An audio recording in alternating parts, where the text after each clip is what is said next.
তালিবান ভারতে নামার সাথে সাথে ওদিকে আফগানিস্তানে কাবুলের ওপর ভয়ঙ্কর এয়ার স্ট্রাইক শুরু হয়েছে, যার দরুন এই ঘটনার পরে দিল্লিতে একের পর এক উচ্চ পর্যায়ের বৈঠক চলছে।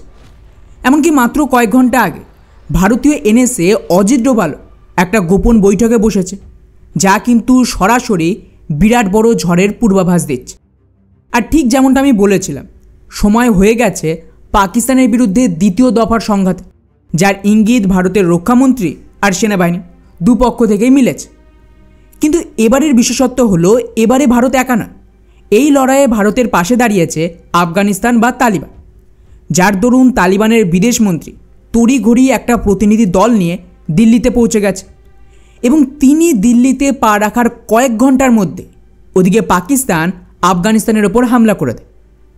বিভিন্ন সূত্রে দাবি করা হচ্ছে যে এই হামলায় মারাত্মক বোমাবর্ষণ হয়েছে, বেশ কয়েকটা গুরুত্বপূর্ণ টার্গেটকে পাকিস্তান ধ্বংসও করে দিয়েছে এবং পাকিস্তানের আনঅফিশিয়াল দাবি এই টার্গেটগুলো বেসিক্যালি ভারতীয় গোয়েন্দা সংস্থা রয়ের গোপন ঘাঁটি ছিল, যারা পাকিস্তানের ভেতরে অ্যাটাক করছে। ফলে স্বাভাবিকভাবেই আফগানিস্তানের ওপর এই নির্লজ্জ আগ্রাসনের পর তালিবানও পাল্টা হুঁশিয়ারি দিয়ে সাফ জানিয়ে দিয়েছে এই হামলার মোক্ষম জবাব পাকিস্তানকে দেওয়া হবে। আর এটাকে নিয়েই তালিবানের প্রতিনিধিরা ভারতের ভেতরে উচ্চ আধিকারিক এমনকি অজিত ডোভালের মতন ব্যক্তিদের সাথে বন্ধ দরজায় বৈঠক করছে। ফলে স্বাভাবিকভাবেই প্রশ্ন উঠছে যে ভারত আর তালিবান মিলে এমন কি ভয়ঙ্কর পরিকল্পনা করছে, যার আতঙ্কে তালিবান বিদেশমন্ত্রী দিল্লি সফরের মধ্যে পাকিস্তান ওদের ওপর অ্যাটাক করল। ভারত আর আফগানিস্তান কি কোনোভাবে দুই দিক থেকে পাকিস্তানকে ঘিরে ফেলার জন্য সাঁড়াশি আক্রমণের ছক কষছে? আর যদি সেটাই সত্যি হয়, তবে পিওকে পুনরুদ্ধার করতে তালিবানের ভারতকে সাহায্য করে কী লাভ হবে? কেনই বা তারা ভারতের জন্য চিরশত্রু পাকিস্তানের সাথে সরাসরি যুদ্ধে জড়াতে চাইছে? সবটাই জানবো আজকের এই ভিডিওতে। তো বন্ধুরা, পাকিস্তান কেন এতটা আতঙ্কিত এবং এই হামলা করেছে তা বুঝতে হলে এই ম্যাপটা খুব ভালোভাবে লক্ষ্য করুন।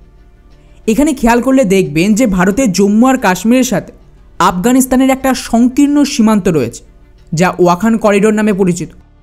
এটাই কিন্তু একমাত্র সম্ভাব্য পথ যা ব্যবহার করে আফগানিস্তান পাকিস্তানের সাহায্য ছাড়াই সরাসরি ভারতে পণ্য রপ্তানি করতে পারে। আর যদি ওরা এই পথটা পেয়ে যায়, তাহলে কেবল আফগানিস্তান যে ভারতের মতন এত বড় একটা বাজার পাবে তাই না, তার চেয়েও গুরুত্বপূর্ণ হলো ভারতও আফগানিস্তানের এই করিডোরকে ব্যবহার করে নিজেদের পণ্য সরাসরি ওদিকে মধ্য এশিয়ার দেশগুলিতে পাঠাতে পারবে। এর ফলে আফগানিস্তান ভারতের জন্য একটা খুবই গুরুত্বপূর্ণ ট্রানজিট হাবে পরিণত হয়, যেখানে ভারত থেকে আসা পণ্য খালাস হয়ে মধ্য এশিয়ার বিভিন্ন দেশে ছড়িয়ে পড়বে। আর এর সুবাদেই আফগানিস্তানের অর্থনীতিতে একটা অভাবনীয় বুম আসবে আর ওখানকার লোকেরা কাজও পাবে। আর শুধু তাই না, ভারত কিন্তু এর বিনিময়ে আফগানিস্তানে হিউজ ইনভেস্টমেন্ট করতে রাজি। ওদের ইনফ্রাস্ট্রাকচার ডেভেলপমেন্ট থেকে শুরু করে রেল নেটওয়ার্ক তৈরি, এমনকি প্রয়োজনে আধুনিক বিমানবন্দর তৈরিতেও ভারত সাহায্য করে। এর মাধ্যমেই ভারতের পরিকল্পনা হল ভারত থেকে আফগানিস্তান হয়ে সেন্ট্রাল এশিয়া পর্যন্ত একটা রেল আর সড়কের নেটওয়ার্ক গড়ে তোলা। কিন্তু সমস্যা হলো এই পথটা বর্তমানে বন্ধ, কারণ এটা পাকিস্তান অধিকৃত কাশ্মীর বা পিওকের মধ্যে দিয়ে গেছে, যা এই মুহূর্তে পাকিস্তান অবৈধভাবে কবজা করে রেখেছে। অন্যদিকে পাকিস্তান আবার বর্তমানে আফগানিস্তানকেও ভারতের সাথে বাণিজ্য করার জন্য কোনো পথই দিচ্ছে না, এমনকি ভারত থেকে কোনো সাহায্য আফগানিস্তানে যাবে তার জন্য বাধা সৃষ্টি করেছে। এখন যেহেতু আফগানিস্তান একটা ল্যান্ডলক দেশ, তাই সমুদ্র পথে বাণিজ্য করার তো কোনো সুবিধা নেই। এই কারণেই আফগানিস্তানকে বাণিজ্যের জন্য সম্পূর্ণ পাকিস্তান বা ইরানের ওপর নির্ভর করতে হয়। কিন্তু ভারত যদি পিওকে পুনরুদ্ধার করতে পারে, তবে তার রাতারাতি আফগানিস্তানের ভাগ্য বদলে দেবে। আর এটা তালিবানও খুব ভালোভাবে জানে। কিন্তু এই মুহূর্তে আফগানিস্তানে টিকে থাকার জন্য মূলত তালিবান ভারতের সাহায্যের ওপরেই নির্ভর করে, কারণ আমেরিকা, ইউরোপ বা কোনো মুসলিম দেশ কেউই কিন্তু তালিবানদের সাহায্য করছে না। উল্টে পাকিস্তান তো আমেরিকার মদদে পুনরায় আফগানিস্তানে হামলা চালিয়ে ওদের এয়ারবেসগুলো দখল করার পরিকল্পনা করছে, যেটা কিছুদিন আগে ডোনাল্ড ট্রাম্প নিজেই ফাঁস করে দিয়েছে। এখন এই জটিল পরিস্থিতি থেকে মুক্তি পেতে হলে তালিবানের ভারতের সাহায্য বা ভারতের সাথে একটা ডিরেক্ট কানেকশান লাগবে। আর সেটা তো তখনই সম্ভব যখন ভারত পিওকে পুনরুদ্ধার করবে। ঠিক এই কারণেই তালিবান এখন ভারতের নির্দেশ মেনে চলতে বাধ্য হচ্ছে। আর যেমনটা আমি আগে বহুবার বলেছি, ভারত তালিবানকে দুটি প্রধান লক্ষ্য পূরণে ব্যবহার করছে। প্রথমত, তালিবানের নেটওয়ার্ক গোটা পাকিস্তান জুড়ে, বিশেষ করে পাকিস্তানের জঙ্গি সংগঠনগুলোর মধ্যে গভীরভাবে বিস্তৃত। ভারত খাদ্য, ওষুধ এই সমস্ত দিয়ে আফগানিস্তানকে সাহায্য করছে, আর তার বিনিময়ে তালিবান ভারতের হয়ে পাকিস্তানকে ভেতর থেকে দুর্বল করা আর ভারত বিরোধী জঙ্গিদের গোড়া থেকে উপড়ে ফেলছে। এমনকি তালিবান তো ভারতের জন্য অত্যন্ত গুরুত্বপূর্ণ গোয়েন্দা তথ্য সরবরাহ করে। তাই যখনই ভারত কাশ্মীরে কোনো জঙ্গি কার্যকলাপ লক্ষ্য করে, তালিবান সঙ্গে সঙ্গে পাকিস্তান সীমান্তে উত্তেজনা বাড়িয়ে দেয়। আর আপনারা খুব ভালোভাবে খেয়াল করলেই বুঝতে পারবেন, যতবার আফগানিস্তান আর পাকিস্তানের মধ্যে কনফ্লিক্ট হয়েছে, তার পরপরই ভারত থেকে বিমান ভর্তি করে বিভিন্ন সাপ্লাই কাবুলে পৌঁছে দেওয়া হয়। কিন্তু মুশকিল হলো, শুধুমাত্র ভারতের এই ডিরেক্ট সাহায্যের ওপর বেস করে বেশি দিন টিকতে পারবে না আফগানিস্তান। দেশের অর্থনীতি সচল রাখতে হলে তালিবানের ভারতের সাথে সরাসরি বাণিজ্যিক পথ চায়।